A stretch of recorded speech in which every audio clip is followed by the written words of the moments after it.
Nëse një pasuri e paluajtshme nuk është përfituar ndërmjet shitjes, pra nuk ka një blerje më sakt, por është dhuruar, dhe normalisht vlera e dhurimit e dim që nuk ekziston, është zero.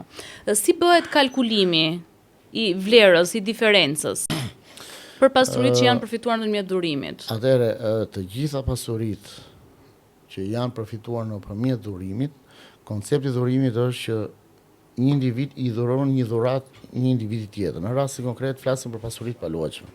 Dhurata është 0 lek. Kjo pasuri e paluajtshme ka marrë vlerën 0 lek. Dhe këtu flasim vetëm për procese transaksionesh. Se në të vërteta e pronë nuk e ka 0 lek, se po të ishte 0 lek nuk quhet dhuratë. Por quhet 0, për efekt administrativ quhet 0. Në moment që do kryhet një transakcion me vlerën që do vendoset në kontratë, vlera do kalkulohet nga vlera 0 deri në vlerën X të kontratës që do finalizohet.